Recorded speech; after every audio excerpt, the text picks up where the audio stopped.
Moon gang, what is going on? We are doing a little aftermarket close special with the AMC earnings call today. It should be coming out in about 15 minutes. We are doing this live. Remember, the report comes out. We get the numbers right here. You could, if you're on Webull, you probably saw this. AMC Entertainment earnings per share misses by 4 cents. AMC earnings per share $1.42, misses $1.26 estimate. AMC misses revenue estimate. I was kind of talking about this on the live stream today. Remember, we're kind of living in a world where the bar for AMC is not being set that high because we understand that theaters were severely impacted not only over the past fiscal quarter, but really over the past year. So I think it's all going to come down to really what we're going to see on the earnings call, like, because they're going to give future guidance. Hopefully they have commentary about the 3 million plus individual shareholders. There's a lot of things that can be said that are very, very pivotal to what's going on beyond just these numbers. Please keep that in mind. Should be starting in about 15 minutes. We're going to get that for you live. I'm just checking in on the webcast. All right, please register. Let me get this registered. The website just updated.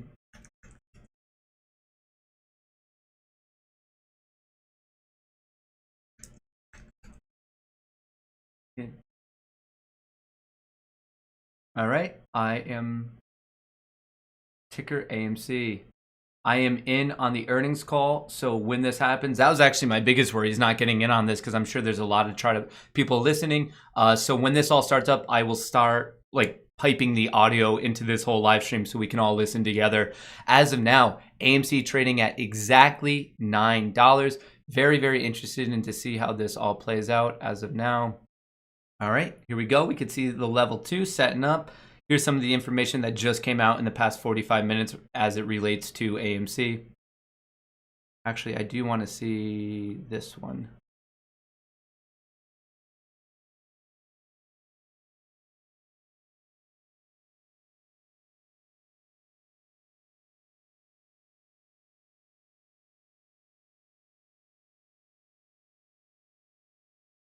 So what they're basing all this on, and you can find this on AMC's. Here, I'll make this a bit bigger. First quarter 2021, Kansas, May 6th. As of March 31st, 2020, AMC was operating 585 domestic theaters with limited seating capacities between 15 and 60%, representing 99% of domestic theaters.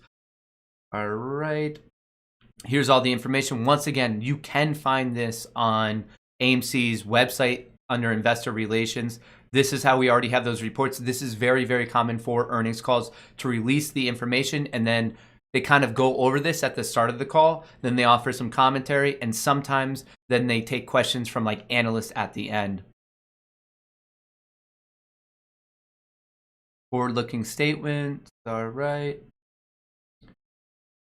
So we can take a look at some of this. Oh, what are these steps right here? Balance sheet. What are some of their most recent ones? May 2021, we received the remaining cash consideration of approximately $31.9 million for the completion of sale of our remaining equity interest in our theaters in Lithuania. Expense management.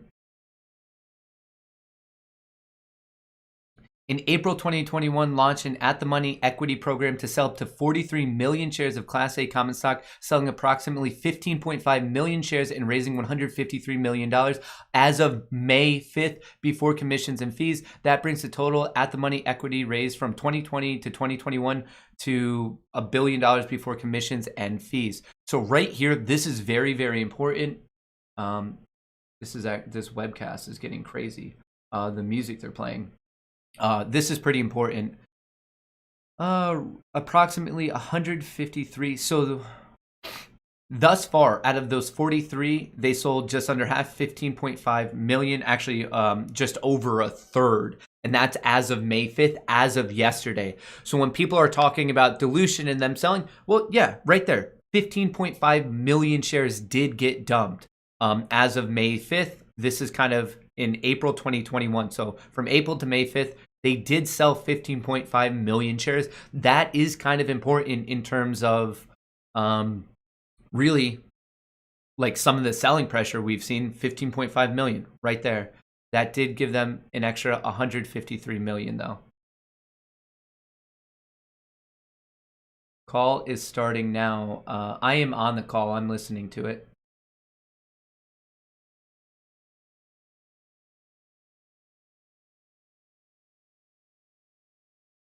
It's just like that music in the background.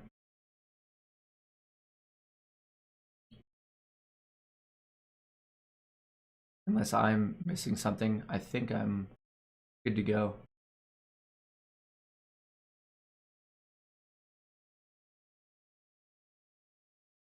So this is actually very important. I'm like reading this with you live right here. 19. Please take note of that. This is kind of what's happened previously. In March 2021, repaid entire outstanding balance. So they paid the entire revolving credit facility. That's good.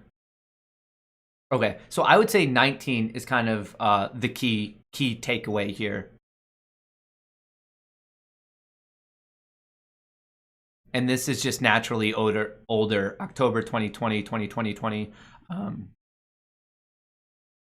In January 2021, updated At the Money program to sell additional 50 million shares of Class A common stock and complete the sale of all remaining shares authorized under December 2020 2 million share authorization, raising, all right, so that was 50 million.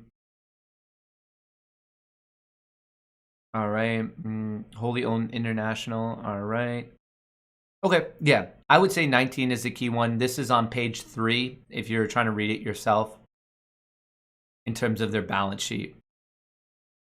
Cash of a March 31st was 813 million, excluding restricted 29 million during the first quarter. Repaid 335 million of debt under its revolving credit facilities. Currently has liquidity available for approximately 1 billion, which includes cash and revolving credit facility. All right, I like that. Revenue 148 million. Net loss, that's a sizable net loss actually.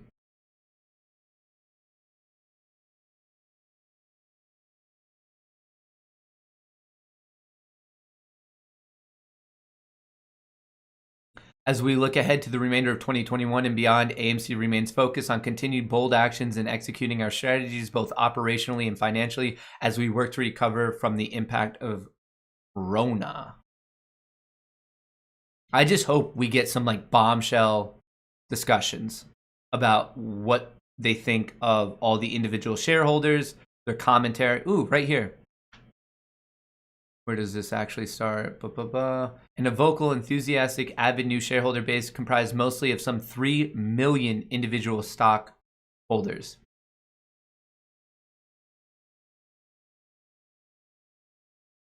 Page 7.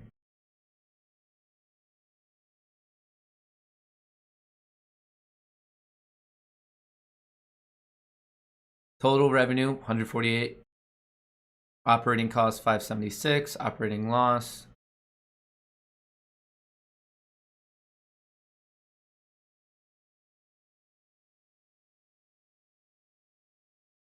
Cash and cash equivalents $813 million. Total assets 10 billion.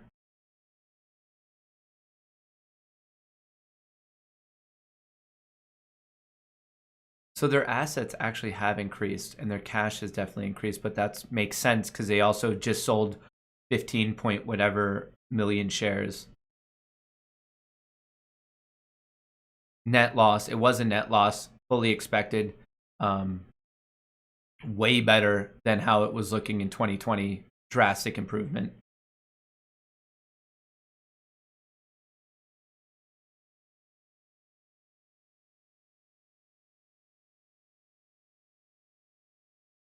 Do we have any forward-looking statements? Okay. Just so you know, heading into this for AMC, today they did borrow an extra 2.42 million shares. I don't think they hit the market yet. I think they were waiting for basically the reaction to the headlines from this earnings call. So be on the lookout for that tomorrow. There was a noticeable increase in these. And then short interest, 23.32%. I think that's another interesting thing to note because ever since late January, this is the first time AMC's short interest has surpassed GME's. Earnings per share right here, earnings per share, a loss of $1.42, and they were expecting a loss of $1.26. So it was a loss, but we know AMC is operating at a loss because the theaters are just like not open. Like, how do we expect them to operate as a full-on business where like they are basically fighting with their hands behind their back? Matt, you don't sound positive. No, I'm waiting to see how this goes. I'm very, very excited to see what's about to be said because I think the commentary from this earnings call will prompt a lot of volatility for post-market trading, pre-market tomorrow, and the action tomorrow. I'm just trying to set you up with all the numbers and how we are looking going into this. We have about a couple minutes till this starts. AMC reported a larger than expected fall in the first quarter revenue on Thursday, hit by delays in theatrical releases and growing customer preferences for streaming. I don't like when they write things because this isn't true. Godzilla vs. Kong did insanely well, even though it was also on HBO Max. Revenue fell to $148.3 million in the quarter ending on March 31st. Well, of course it's down from the year earlier. Like, no duh.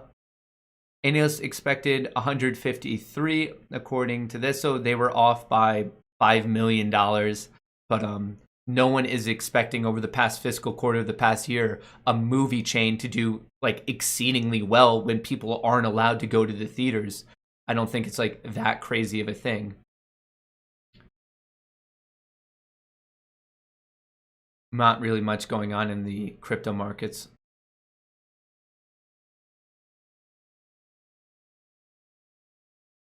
Interesting. All right, we are a couple minutes out, folks. Once again, for those of you just popping in now, I appreciate it. Let's see what is going on. All right. The numbers of importance for AMC right now, 23.32% interest. They did have a net borrow today of 2.5 million shares. That puts us up back to 150. Utilization was already 100%. These shares borrowed are the definition of hard to borrow. I'm sure they paid a fee of probably more than 14%, which is sky high. The days to covers to start today off based on the 2-week trading average trading volume was 3.73 days. Just so that's how we started today off. Obviously, I will update you tomorrow to let you know how this is all going. But these 2.4 million shares were expensive ones to borrow. I'm going to be interested in seeing if they hit the market.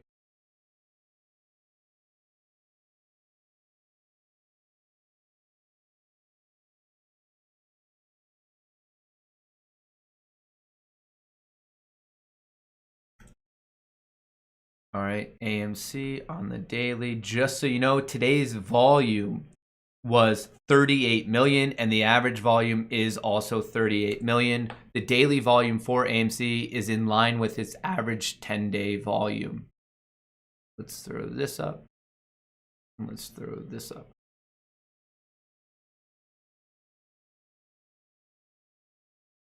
And you can see that right here. AMC past week down 11.76%, past month 8.63%, past 3 months up 27%, and from the start of 2021 until now, it's up 325%. Pretty impressive.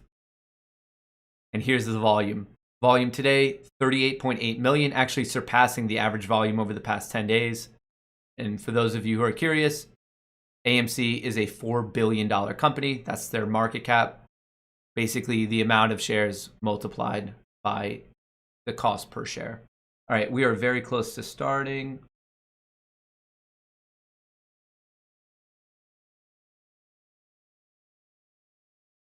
Let me know. Can you guys hear that music in the background?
Outstanding shares 450.28 million, free float 93%. That puts us at a free float of roughly like 418 million shares. Oops, starting. Greetings and welcome to the AMC Entertainment First Quarter 2021 Earnings Good Conference volume. Call. During the presentation, all participants will be in a listen-only mode. Afterwards, we'll conduct a question-and-answer session. At that time, if you have a question, please press the 1 followed by the 4 on your telephone. Should you require operator assistance at any time, please press star 0. As a reminder, this call is being recorded today, Thursday, May 6, 2021. I'd now like to turn the call over to John Merriweather, Vice President, Investor Relations. Thank you. Good afternoon. I'd like to welcome everyone to AMC's First Quarter 2021 Earnings Webcast. With me this afternoon is Adam Aron, our President and Chief Executive Officer, and Sean Goodman, our Chief Financial Officer. Before I turn the webcast over to Adam, let me remind everyone that some of the comments made by management today during this webcast may contain forward-looking statements that are based on management's current expectations. Numerous risks, uncertainties, and other factors may cause actual results to differ materially from those that might be expressed today. Many of these risks and uncertainties are discussed in our most recent public filings, including our most recently filed 10-Q. Several of the factors that will determine the company's future results are beyond the ability of the company to control or predict. In light of the uncertainties inherent in any forward-looking statements, listeners are cautioned to not place undue reliance on these statements. The company undertakes no obligation to revise or update any forward-looking statements, whether as a result of new information or future events. On this webcast, we may reference measures such as adjusted EBITDA, free cash flow, adjusted free cash flow, and constant currency, among others, which are non-GAAP financial measures. For a full reconciliation of our non-GAAP measures to GAAP results, please see our earnings release posted in the Investor Relations section of our website earlier today. After our prepared remarks, there will be a question-and-answer session. This afternoon's webcast is being recorded, and a replay will be available in the Investor Relations section of our website at amctheaters.com later today. With that, I'll turn the call over to Adam. Let's do this. Thank you, John, and good afternoon, everyone. Thank you for joining us today. For the last year, I've started all our AMC earnings webcasts and all our internal employee meetings by expressing my sincere wishes that you and your families, along with your colleagues and friends, all have been and are now still in good health in these challenging COVID times. Today is no different. I so do hope that you all are well.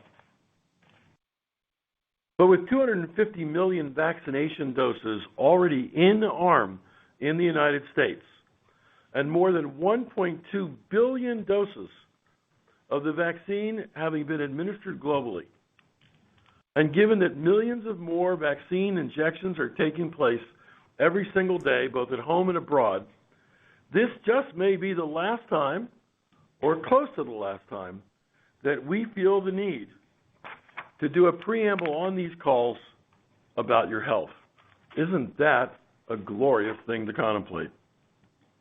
I watch those vaccination statistics closely all the time because, let's say what it is, vaccination is our way out of all of this. Count me among the many who continue to marvel, and by the way, that's little m marvel, as in being amazed, not capital M marvel, through which Disney is going to be releasing some extraordinary movies theatrically this year. Anyway, I truly marvel that every one of us talking or listening today on this webcast are now in our 14th or 15th month of living through this real-life horror show repeat of the Spanish flu epidemic of 1918 and 1919. I doubt that anyone on this call really expected that ever in our lifetimes would we have to deal with something this bad, which is so disruptive to what we think of as normal living, and to do that for so long. Before I leave the vaccination issue, though, which is so critical to AMC's recovery for obvious reasons, I said a few months back that Albert Bourla, the CEO of Pfizer, might just be the most important human in directing the comeback and the immediate future of the entire cinema industry. I meant that then, and I mean that still today. Although he may have to share some credit with Moderna and others in pharma, as well as with those in the Trump administration who made a daring commitment to Operation Warp Speed. But today, we also are so incredibly grateful to the new Biden administration for getting the vaccine rolled out and in arm to so many Americans so quickly. The U.S. is conquering a mind-numbing logistical challenge, and the country doing so is a major reason why I am truly and absolutely optimistic, hopeful, and confident in AMC's recovery. Turning more directly to AMC, as I look back on the odyssey of the past year for AMC, there's just no other way to say it than this. It is simply and utterly astonishing what AMC has accomplished since March of 2020. Astonishing. It should take your breath away. It certainly did mine. And, I say that not trying to have any sense of braggadocio. It's just the truth. And even as we say that, when we look back at what we've accomplished in such challenging times, we're not wearing rose-colored glasses. We're not sugarcoating our reality. We know that AMC is losing money today, not making money today. And we know, too, and are so very well aware, that there is enormous work ahead for us to steer AMC through to a recovery. But what gives us the confidence that recovery is finally in our reach, and that going forward we will maneuver our way to get AMC through these waters, is this. Just look at what this management team already has pulled off in these unparalleled times. At AMC, we were within months or weeks of running out of cash 5 different times between April of 2020 and January of 21. There are a lot of smart people on this call, and many of you were certain that AMC would collapse. Why? To use a billiards metaphor, because to succeed, we would have had to run the table about 10 times in a row. We would have had to execute flawlessly on so many different dimensions. But that's the thing here. At AMC, that's precisely what we did. My goodness, the strength and circumstances of AMC are so much radically different and radically improved on May 6th than they were just months ago on November 6th or December 6th or on January 6th. 6 months ago, in this very quarterly earnings call forum, I was quoting Winston Churchill's famous "We will fight on the beaches" speech to discuss the wartime mentality that we had at AMC to successfully tackle our seemingly to many insurmountable challenges. Well, we know with the benefit of hindsight that Sir Winston won his war, and we have every confidence in looking ahead that AMC will win ours. We certainly are well on our way. Here is where we've ended up coming out of Q1 and moving into Q2 in calendar year 2021. As of March 31, 2021, we are strong. Almost all of our U.S. theaters are now open. And ever so importantly, our theaters in New York and Los Angeles are open, where in both markets, AMC is the number one player and which together represent about a third of our total U.S. business activity. And our market share in the United States has soared, increasing by about 25% compared to pre-pandemic levels. AMC's U.S. market share was about 27% a year back. Recently, we've enjoyed a share that is more around the 33% level. We've taken share from those who stayed closed, or those who've gone bankrupt, or those whose marketing prowess is not as imaginative as that of AMC, or from those whose theaters are not as nice as ours, given our substantial reinvestment in them over the past many years.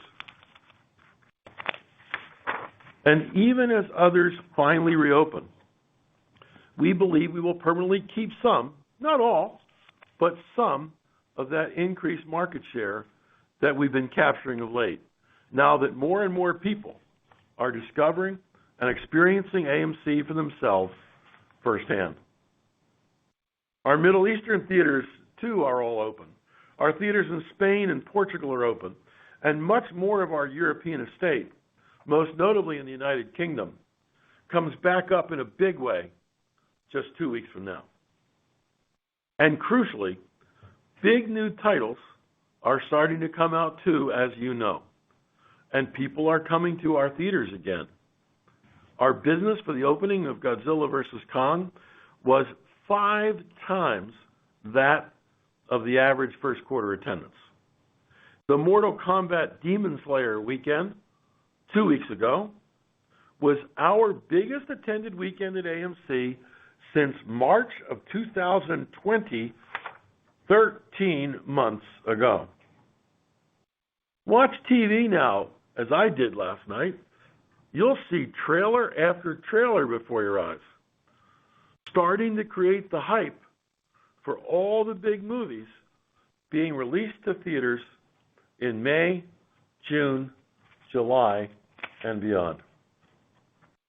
And critically important too, critically important, for AMC at the end of Q1, AMC had more than $1 billion of immediately available liquidity. That is the highest quarter-end liquidity that AMC has ever had in our entire 101-year history. In our new equity raise announced just last week, we had already brought in another $153 million at an average share price of $9.85 per share as of yesterday in just 5 trading days. That number is now $172 million in the door for AMC as of market close today. This takes our total amount raised to approximately $2.9 billion in fresh equity and debt capital over the last year, including the conversion of $600 million of convertible notes into equity at a price of $13.51 per share. And wait to hear this. Literally tomorrow, Friday, May 7th, we will cross the $2 billion mark of cash raised through equity or debt, about 4/5 of that being equity rather than debt, since December 14, 2020, only 5 months ago. $2 billion in the door, boosting our liquidity since December 14. And that's in addition to all that we did from a capital perspective between April and November of 2020, which was about another $2 billion in addition, as spelled out in more detail in our press release today. Taking step after step, this was the AMC to-do list over the past year. Closing theaters and reopening them, closing them again and reopening them again. Gut-wrenchingly having to furlough our entire U.S. workforce, and then bringing our workforce back and dealing with all the extremely important and sensitive issues associated with all that. Designing our AMC Safe and Clean protocols with Clorox and Harvard School of Public Health faculty at our side, joined at the hip with us, to prove that we could reopen responsibly. Navigating with studios, both with carrot and stick, in defending theatrical exhibition and defending AMC, but also understanding and accommodating their desire to creatively address windows and simultaneously beef up their streaming platforms. Prepare for hyper-aggressive and innovative marketing activity when new major titles come to our theater in quantity, as they are starting to do now. Professionally handle a change of control from Wanda, who was a terrific partner for us for many years and who remains still our single largest shareholder, to a shareholder base primarily individual shareholders, about 3 million strong, most of whom live in North America and Europe. And above all else, build up liquidity, bolster cash, cut spending, defer obligations, renegotiate theater leases from our landlord community, who I might tangentially add, heroically really had our back in 2020, and to whom we are ever so grateful now and will be perpetually grateful to as we return to our former self. But the list continues. We had to raise equity and debt, all the while deleveraging to the tune of some $1,255 million in debt that was either forgiven by our lenders or converted instead to equity. Why am I sharing all of that with you now today? Well, some of it's new information for many of you, and some of it you already know. But in a simple summary, here's the point that I've been trying to make. When you look at it all as one interwoven tapestry, our dedicated, experienced AMC management team and employees, coupled with the biggest and best collection of theater assets in our industry, both in the U.S. and globally, had enormous challenges to deal with in 2020, and we performed beyond all expectations over the past year. Of course, it's clear that challenges anew are still out there aplenty for AMC to deal with. A recovery in the movie theater industry has not yet started. It's just about to start. You can feel it, you can taste it, you can see it just over the horizon, but it hasn't actually started yet. And literally, no one knows what the pace, fast or slow, of that recovery will be. It's clear to us that there'll be much more flawless execution needed at AMC and by AMC to energize this recovery and to benefit from this recovery.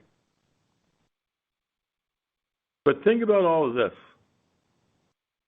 The passion, the energy, the drive, the creativity, the work ethic, the smarts, and the sheer will that AMC displayed in 2020 to make it through this pandemic. That is precisely what we're going to display again at AMC in 2021 and again in 2022. No resting on recent laurels here. No taking a year sabbatical. No coasting. No mailing it in. We all know this is a what have you done for me lately world.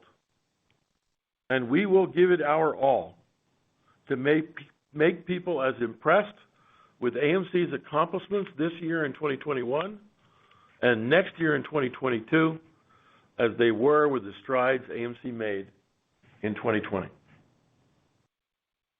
In November of 1942, 2.5 years before World War II ended in Europe, my favorite Winston Churchill said in yet another of his famous speeches, quote, "Now this is not the end.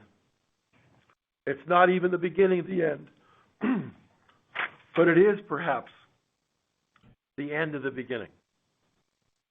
It took him another 2.5 years, but Sir Winston won his Titanic fight. Indeed, it's going to take us a while too. But hear me now and write it down and hold us to it. As you think about COVID, its aftermath, and the structural changes in our industry that may come our way, I believe that AMC will win our war too. I'm now going to turn the call over to Sean to update you on where we are financially, and then we're going to head pretty quickly after that to Q&A. Sean?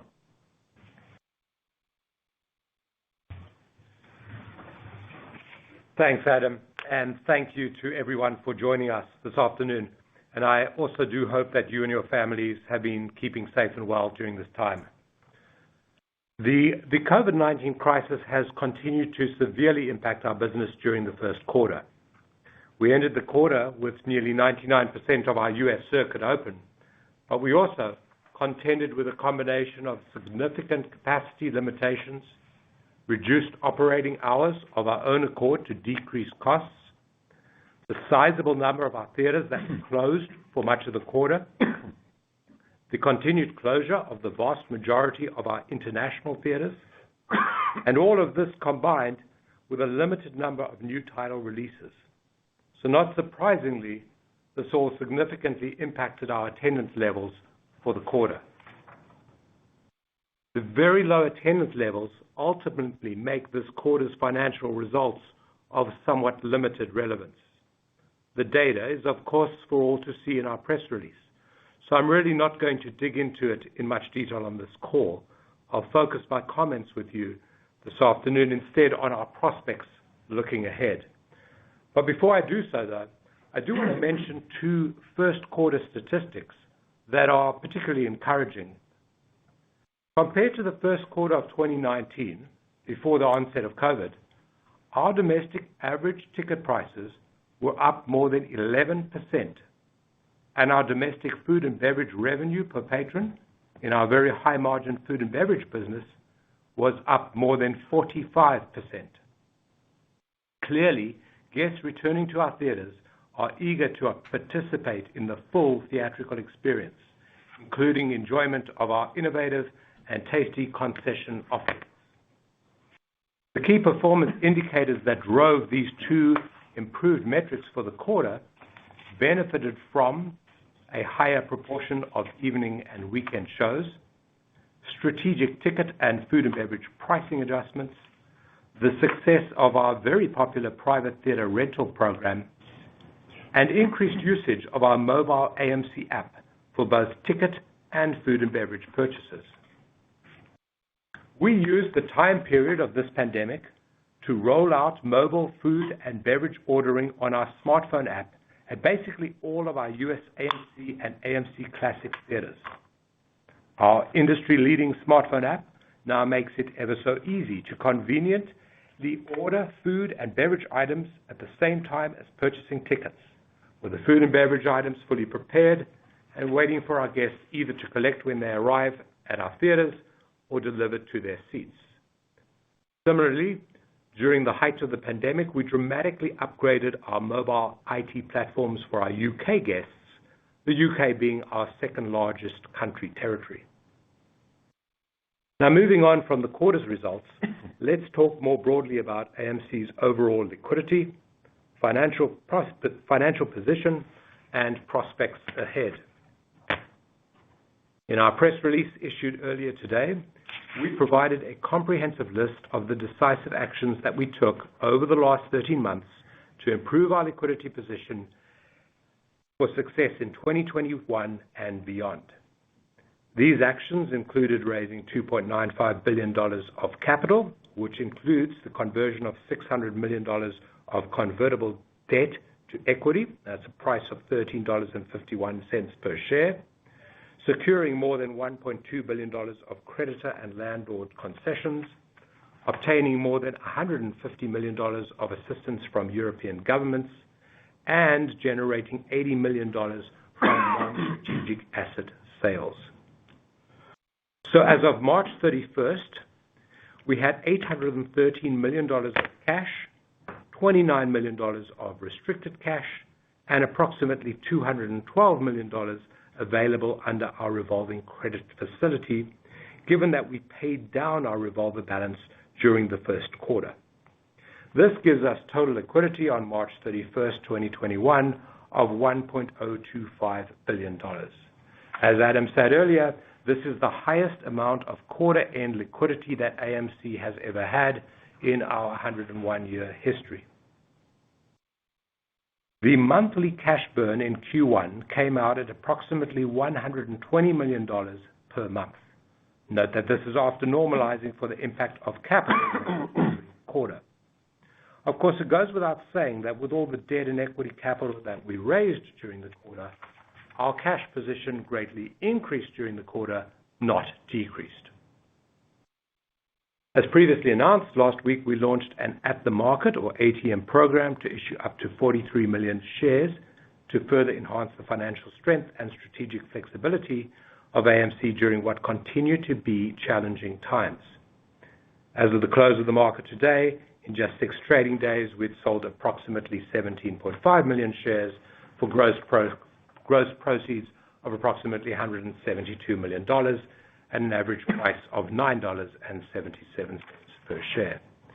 Needless to say, from a liquidity perspective, it has been a good week for AMC.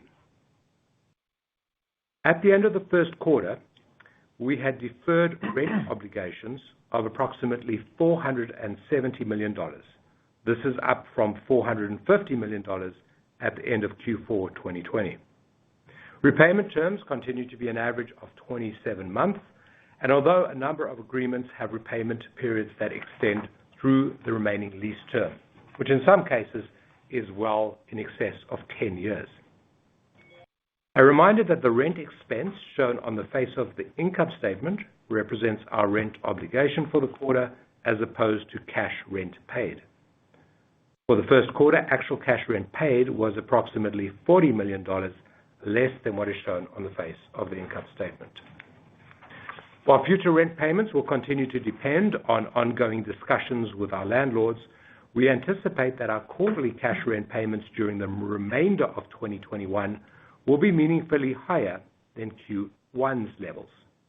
And also that the cash rent in the second half of 2021 will be higher than the income statement rent, both because attendance levels are expected to increase and we will also be repaying some rent deferred from prior periods.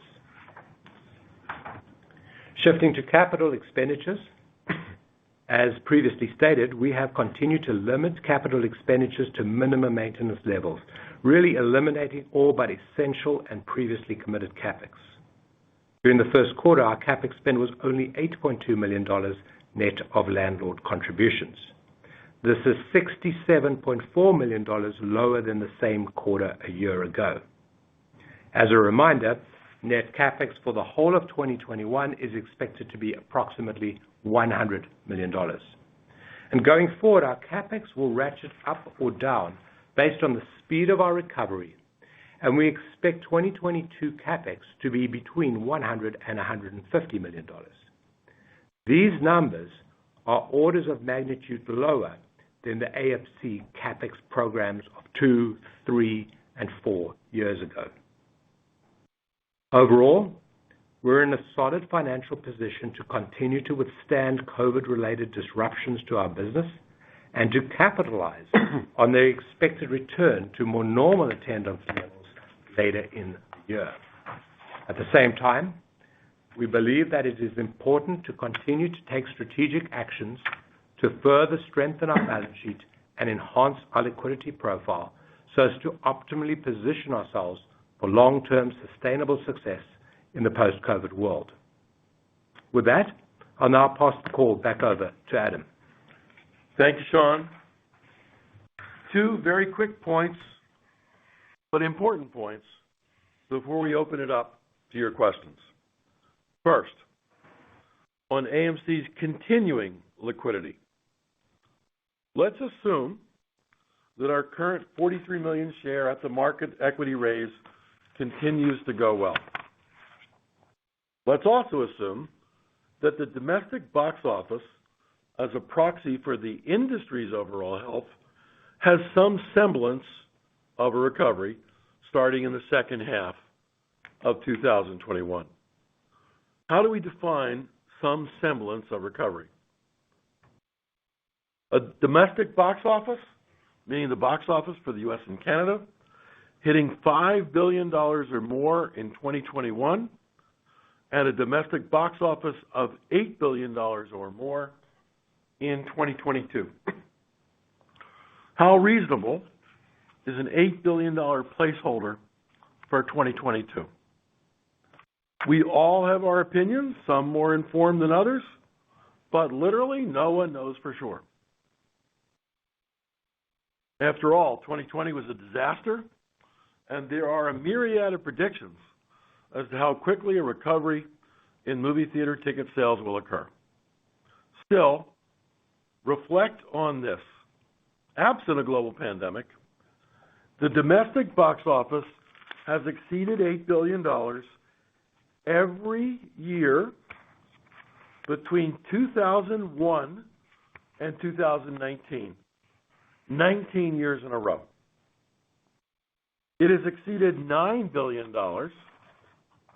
every year between 2006 and 2019, 14 years in a row. It has exceeded $10 billion every year between 2009 and 2019, 11 years in a row, and it has exceeded $11 billion every year between 2015 and 2019, 5 years in a row. And finally, also assume that everything else more or less works out along the lines of our current expectations. In that scenario, when looking at our liquidity, we can say now that AMC will have materially extended our liquidity runway all the way through the end of 2022. And given our sizable market share, a domestic box office in 2021 above $5 billion, or a domestic box office in 2022 above $8 billion, would put a lot of extra monies into AMC's coffers. Second point, AMC now has an army of passionate, interested individual shareholders, some 3 million strong. The exact number was 3.2 million shareholders on March 11th, the last time we got an investor count. They owned more than 4/5 of our then 450 million outstanding shares as of that March 11th date. Since then, a lot of AMC shares have changed hands. So we actually delayed our annual meeting of shareholders to July 29 with a new record date of June 2. And we'll get an updated count of shares outstanding as of that date, June 2. We'll also get the number of shareholders and their contact information in early June. We did all this in part so that we could give our current investors the opportunity to make their important voices heard. But we already know this well before June 2. These individual investors likely hold a majority of our shares. They own AMC. We work for them. I work for them. So by definition, their interests and passions are important to AMC. Their interests and passions are important to me. Many of you remember the extraordinary and heartwarming 1988 movie, Gorillas in the Mist, nominated for 5 Oscars. Starring Sigourney Weaver, Gorillas in the Mist showcased the extraordinary life story of American primatologist Dian Fossey, who dedicated her life to saving the endangered gorilla species, especially where they commonly reside in Central Africa, mostly in Rwanda, and the Democratic Republic of Congo. With all that support over decades, the gorilla population quintupled, more than quintupled actually, but even so, there are still fewer than 1,100 gorillas alive today in this part of Africa. Saving these beautiful creatures is a noble goal. Many of our investors, too, have embraced Dian Fossey's cause and have raised substantial monies for it.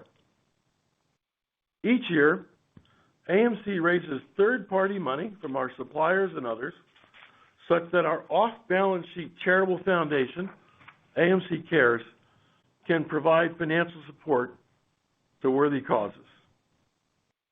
I am pleased to announce today that AMC Cares will make a $50,000 cash donation to the Dian Fossey Gorilla Fund, and that I also am pleased to announce today that out of my pocket personally, I will match that AMC Cares donation dollar for dollar, bring the total contribution from AMC Cares and from me up to $100,000. AMC is going to become one of only 7 platinum sponsors of the Dian Fossey Gorilla Fund, the highest tier of their sponsorships. And I will join its Digit Society, its highest tier of personal donors. The Digit Society, by the way, heralds Digit. Digit was Dian Fossey's favorite gorilla when she was alive. Above and beyond those cash donations, we already have started discussing with the Fossey Fund other ways that AMC can be of help. Within the boundaries, of course, of the law, integrity, and ethics, as well as the exercise of wise judgment on behalf of all stakeholding constituencies, in the free market capitalist system, the shareholder is king. As I said before, the interests of our shareholders become our interests. The passions of our shareholders become our passions too. With that, operator, we're ready to go to Q&A. Wow. Certainly, and thank you very much. If you would like to register a question, please press the 1 followed by the 4 on your telephone. You will hear a 3-tone prompt to acknowledge that request. If your question has been answered and you would like to withdraw your registration, please press the 1 followed by the 3. First question comes from Eric Wold with B. Riley. Your line is open. Thank you. Good afternoon, Adam and Sean. Appreciate taking the call for a question. A couple questions, I guess one, maybe as the markets start to reopen, a question on your 2 largest states. How are you interpreting the new social distancing capacity rules in New York City? What do you think that actually means for capacity limits near term? And then on California, do you plan on going to 100% capacity when allowed to in mid-June, or are there some local restrictions that may not allow that? So, Eric, whatever the capacity limitations are, they're a lot higher than 0%, which is where it was like 8 weeks ago, and 25%, where it's been recently, and 50%.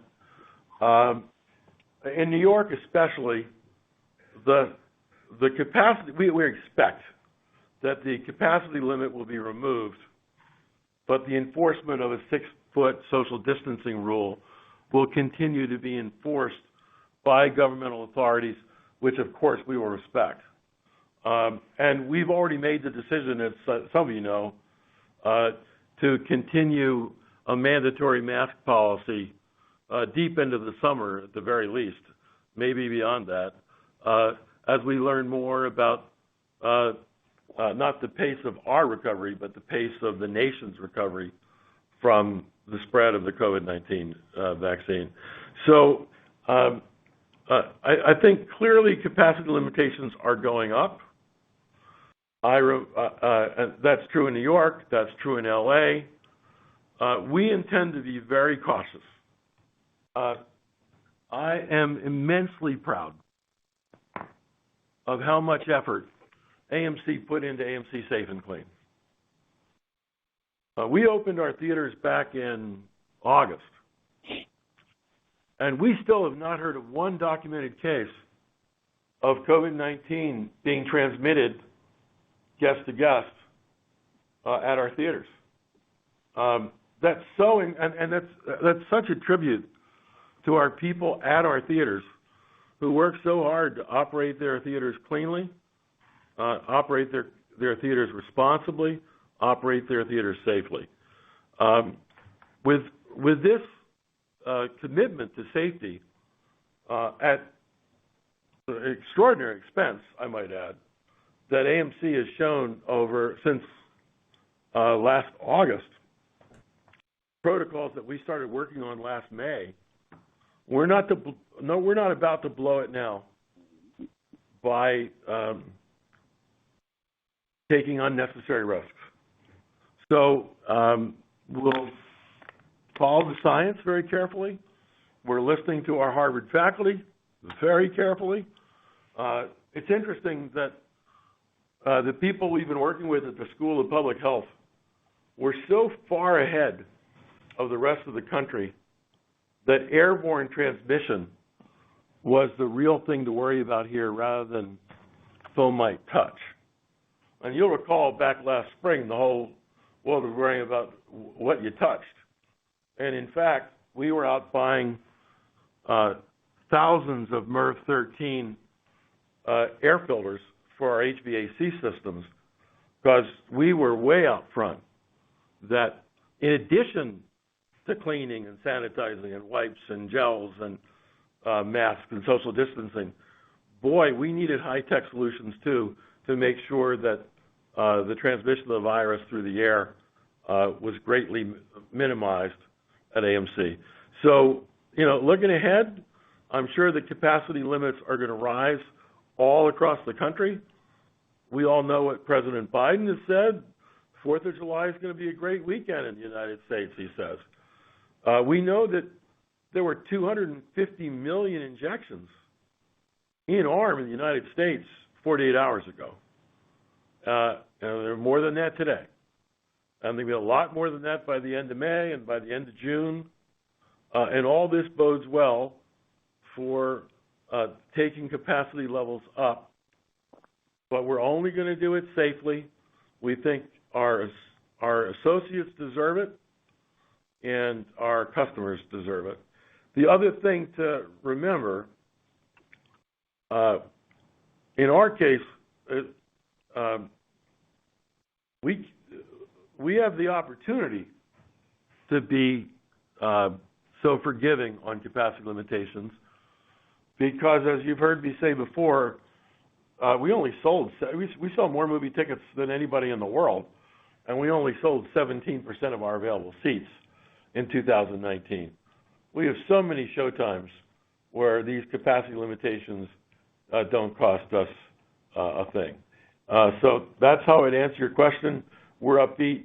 Capacity limits are going to rise in jurisdiction after jurisdiction, month to month, as vaccinations rise, as the infection spread diminishes. Thank you. And maybe just one more, if I may. I guess, can you talk about what you're seeing in the current labor market and, in hiring, hourly employees to come back to the theater? Are you needing to push up wage rates at all to attract workers? And then kind of taking it from the reverse, obviously you're trying to come out of this pandemic in a more efficient manner. Eventually, will you have the same number of hourly workers on hand kind of when things ramp back up as you did in 19, or will the number actually be lower? So let's talk about how difficult it is or is not to hire, and then I'll talk about our staffing levels.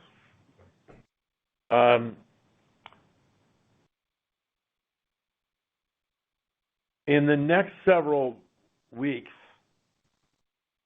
we're going to be hiring between 5,000 and 10,000 people to beef up our staffing levels as we approach the summer season, when we see a lot of new movies being released and a lot more people coming to our theaters. Fortunately for us, AMC's always been a very happy place to work. Morale at our theaters has always been high. Our theater general managers just devote so much effort to the care and attention they direct at what we call our film crew at our theaters. And so if anybody's going to get employees to come back, I believe it will be us. We have seen some wage pressure by other employers in some locales, but we ourselves have not felt much wage pressure yet. How that will change over the next 6-8 months, we'll all learn together. But I know that as captain of the ship, I'm relaxed about hiring talented people to work at our theaters, and our operations department is nervous as all get up about it. And that's because I get to tell them to hire the people, and they got to go figure out how to do it. But they've done it really well for a lot of years. I think they're going to get it done again. Here's a little fact that you may not know about companies like ours who tend to pay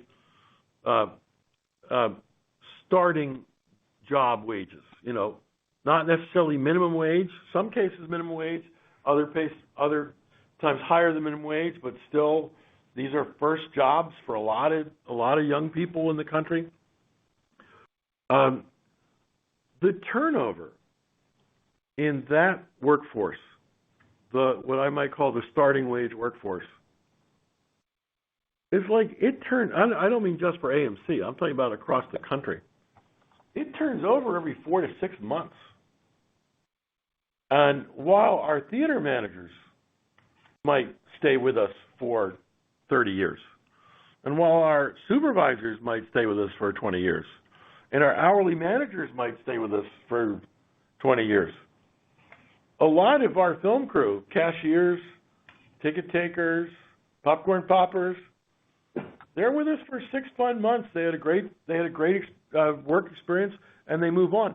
So actually, pre-pandemic, AMC was hiring about 50,000 people a year, every single year, to staff up our theaters. So we've got a lot of practice at it. We know how to do it. I'm confident we'll staff as needed, and that we'll be able to do it without massive wage pressure. Where the wage pressure will come in is as more and more laws are passed raising the minimum wage. Because not only will it raise the minimum wage, it will raise wages that are close to minimum wage. But that's a problem for 2022 or 2023 more than it's a problem for June of 2021. As for staffing levels, we worked really hard during this horrible pandemic to get more efficient than we've ever been before. And we skinnied down our overhead a lot. In our corporate headquarters in Leawood, Kansas, our management staffing is about a third less than it was 2 years ago. And the company is the same size. And in our theater manager counts, the way we manage our theaters, general managers, senior managers, supervisors, hourly managers, we're also down roughly a third in terms of supervisory workforce. But I don't expect that we'll cut line staffing very much. Now, we certainly have, since last March when we shut all our theaters, and when we reopened our theaters, we were really tight on reducing operating hours and reducing days that our theaters were open. So while some circuits stayed closed, AMC made the decision that all of our theaters would open when governments allowed them to, but not necessarily open 7 days a week, 14 hours a day. Some of our theaters were open 7 days a week. Some of our theaters were open 5 days a week. Some of our theaters were open 3 days a week.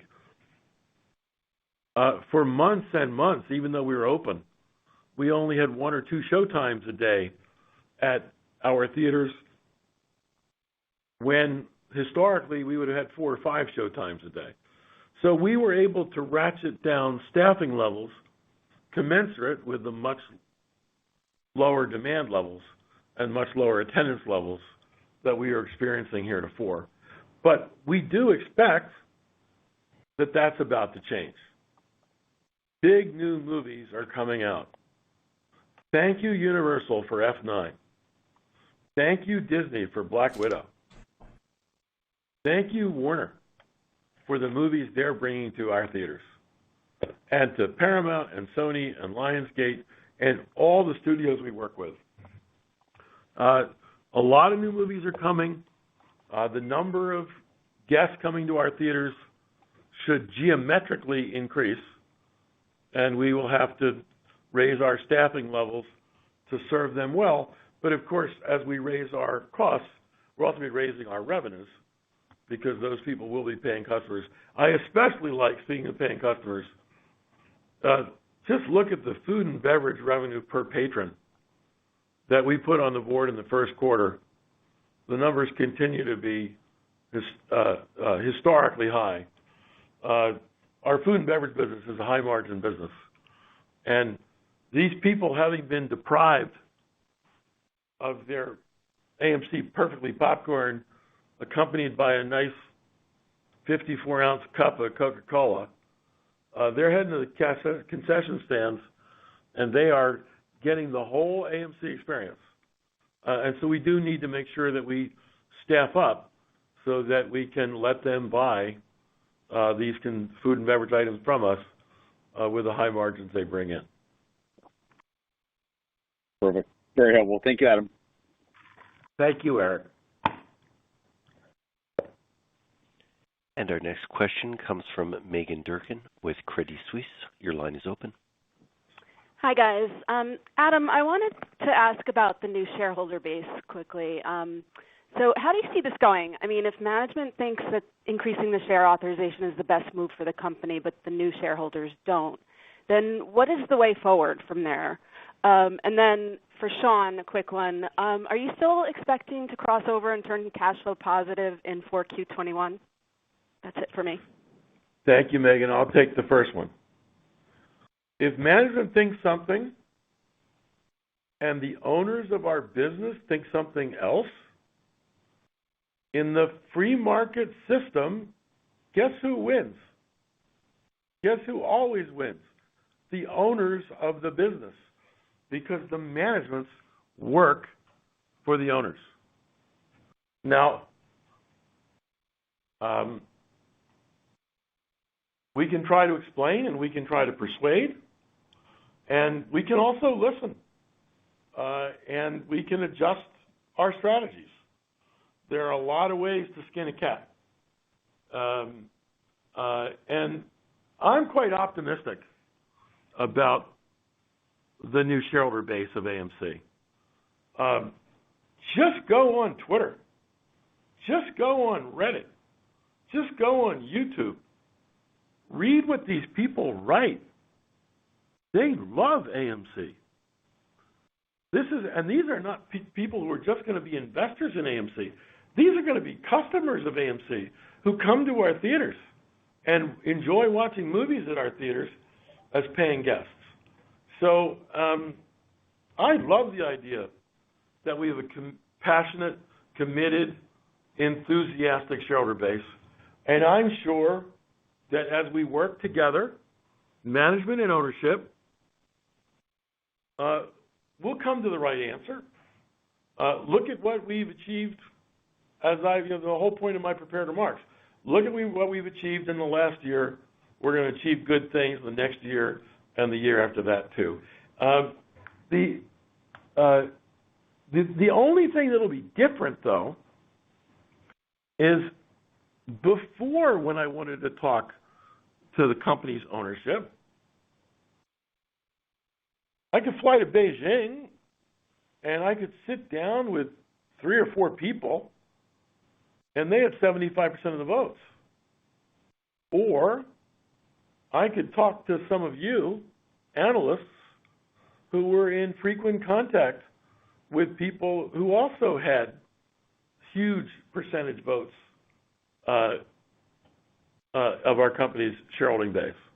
We could go on non-deal roadshows with you all and meet this institutional investor or that institutional investor and make our case and make our pitch. Well, it's going to be a little different now because I don't have 5 people in one office. I don't have 15 securities analysts who talk to all these institutions. We've got 3.2, we say we have. As on March 11, we had 3.2 million people who we're going to have to talk to explain what the company's up to, what the company's doing, what the company wants to do, why we want to do it, how it impacts them, and do they agree with it. And so you're going to see a lot more outreach to literally millions of investors in our company, and it's going to be quite public. I've started tweeting again. Back when I ran the Philadelphia 76ers, I was tweeting 15 times a day. And I don't think I've tweeted 15 times a year in the last 5 years at AMC, but I started tweeting again. And we are communicating with our shareholder base. Some of you may have seen a YouTube interview that I did. Try getting 4 minutes on CNBC. That's pretty hard. Well, we got 90 minutes on YouTube, and it had 250,000 views. And, on YouTube, they get to grade it. They give you a thumbs up or a thumbs down. And the last time I looked, over 20,000 people took the time to rate it, this 90-minute interview, and 99.4% of them gave us the thumbs up. So it's going to change the way we communicate, and it's going to change who we communicate to. But I'm very confident that the outcome will have a happy ending. Sean. Megan, so to your question on the cash flow forecast for 2021, what I'll say is firstly that our overall forecast for 2021 remains the same as it was when we last spoke on the previous earnings call. There's an assumption behind that. The assumption is that the domestic box office is around $5 billion level, and international is somewhere similar. The timing of the cash flow is obviously going to be very dependent on the timing of specific film releases. What we see, based on the timing now and the predictions for the remainder of this year, is that a Q2 cash flow will be pretty similar to Q1. The second half of the year overall will be significantly better than the first half of the year. But you're going to see Q3 is going to be better than Q2, quite a lot better than Q2. And Q4 is going to be better than Q3. But exactly, whether or not we'll be breaking cash in Q4 really does depend on how the final film slate ends up at the end of the day here. Okay, thanks, guys. Sure. And we have time for one last question, which will come from Chad Beynon with Macquarie. Your line is open. Hey, this is Aaron on for Chad. You guys had some really strong ticket and concession pricing, obviously, in the quarter. Can you share how much of that strength was driven by the strategic pricing adjustments you mentioned? And do you think this is sustainable going forward when demand starts to return in full and other entertainment options open up?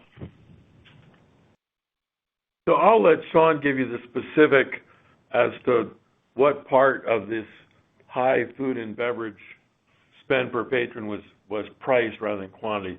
But I will tell you that the lion's share of this massive surge in food and beverage purchasing is that more people are going to the concession stand and they're buying more things when they get there.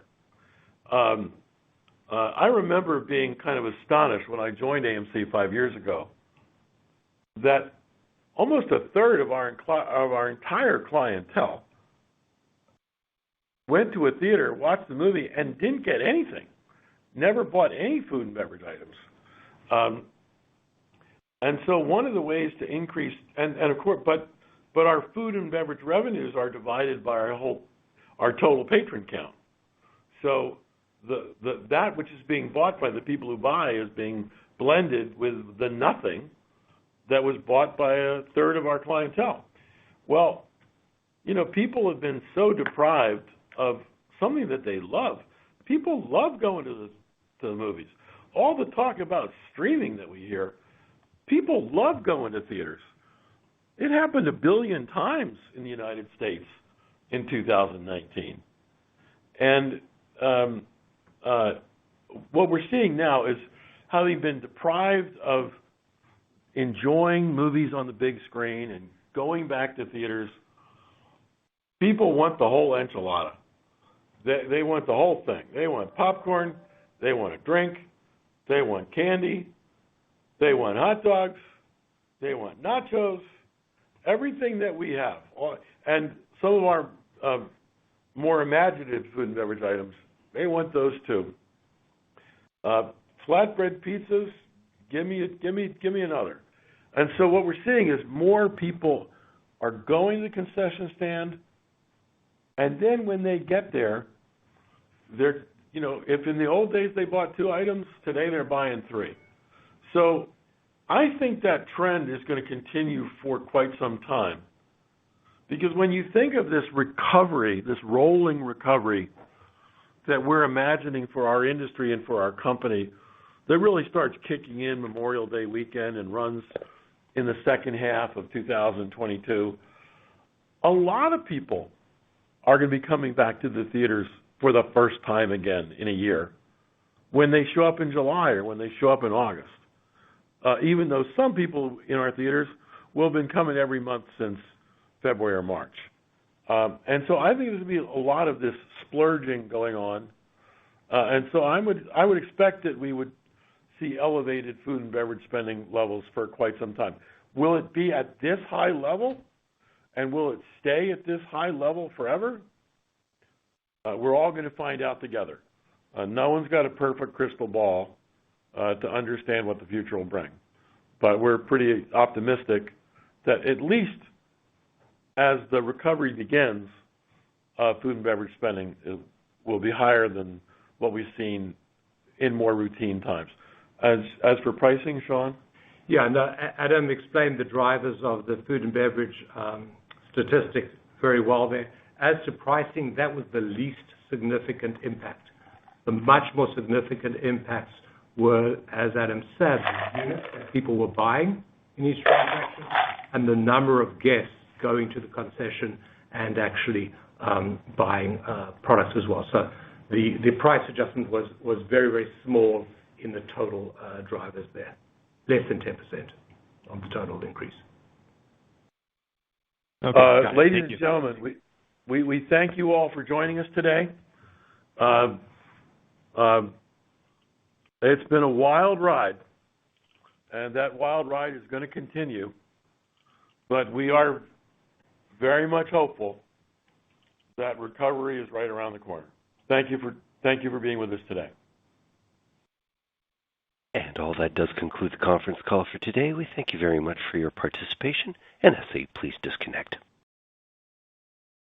All right. I disconnected from that. All right, so we do need to go over some of those important notes. I want to touch on some things that I thought were noteworthy, hopefully giving you guys a bit more understanding of what's going on. This literally just happened. Here are the things that I think is noteworthy.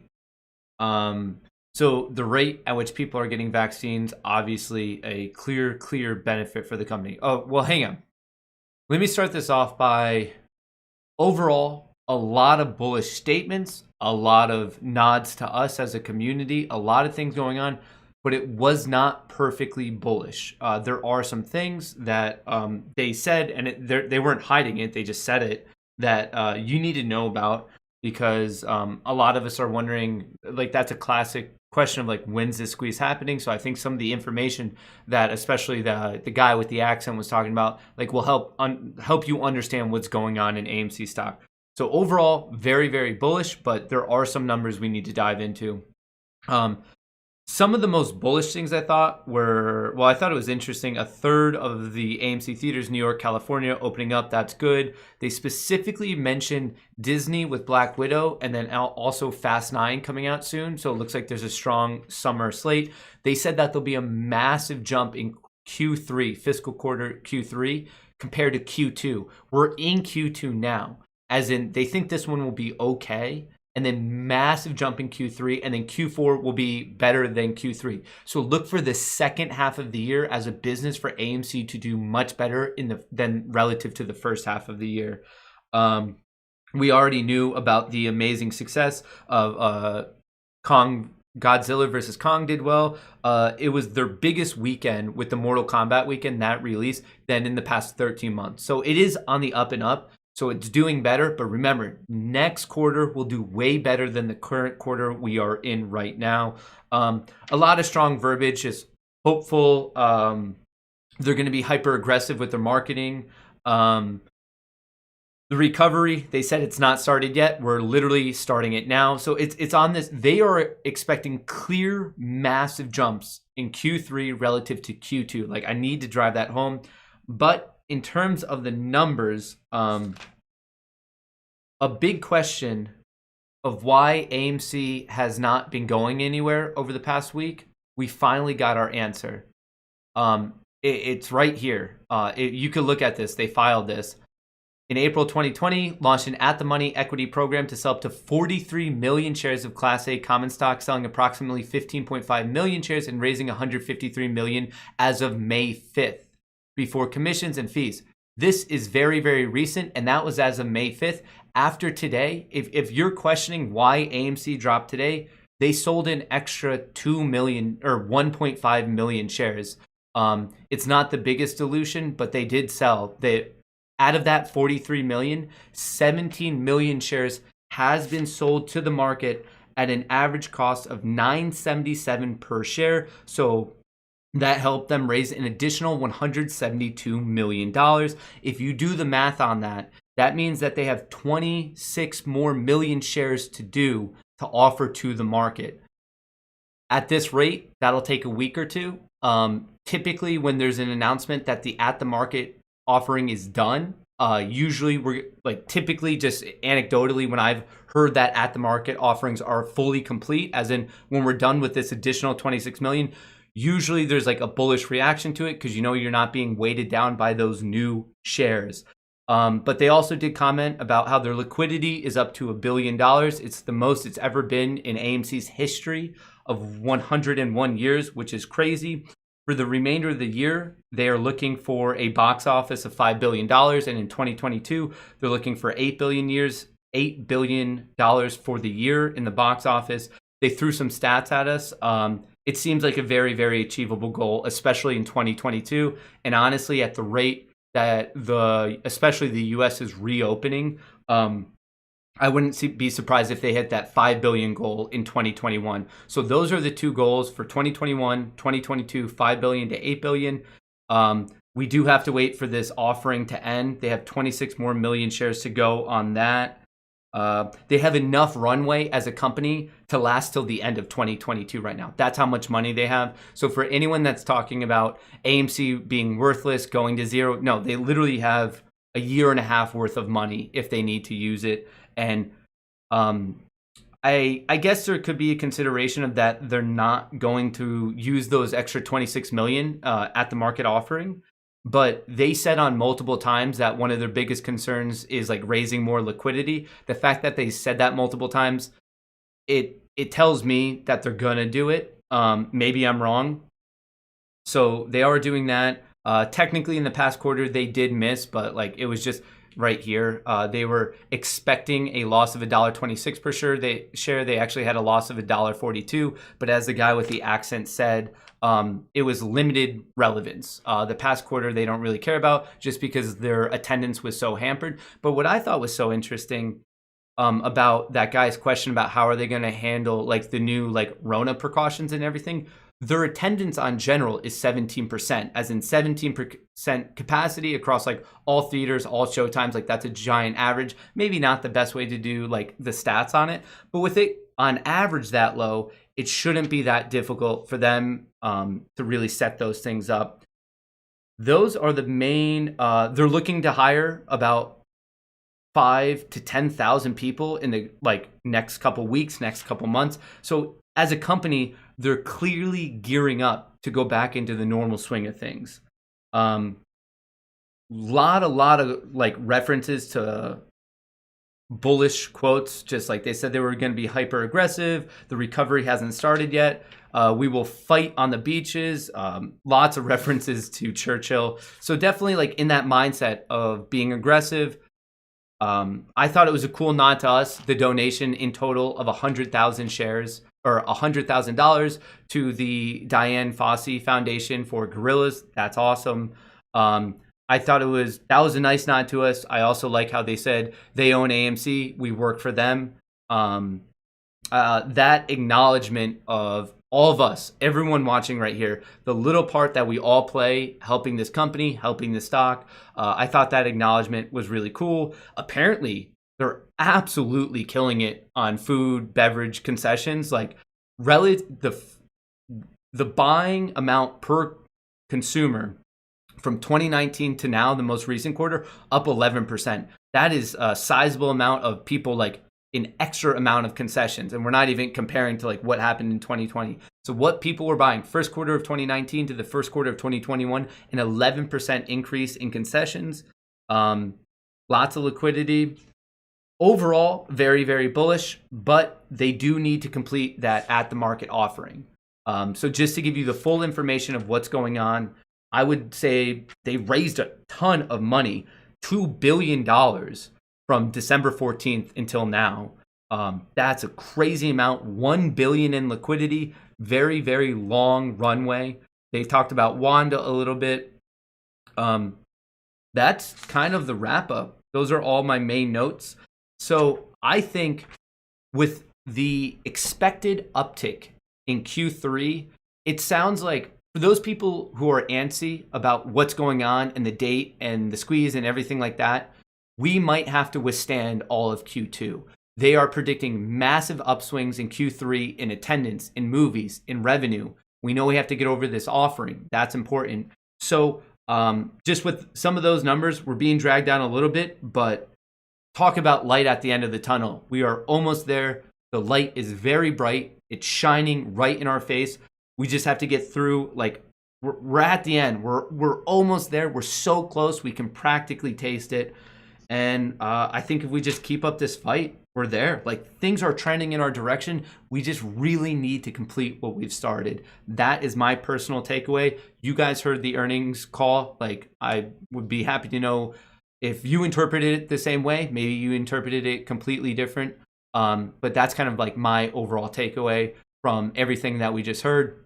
The multiple nods to the ape community, us, especially Space Apes, Moon Gang, all of you guys, everyone fighting for AMC, the donation to the Diane Fossey, all those nods, I mean, talking about Marvel, Fast 9, Black Widow, all that stuff, obviously prompting some excitement. AMC closed out the day flat at $9. We are up 2.44% as I'm filming this in post-market trading, up to $9.22.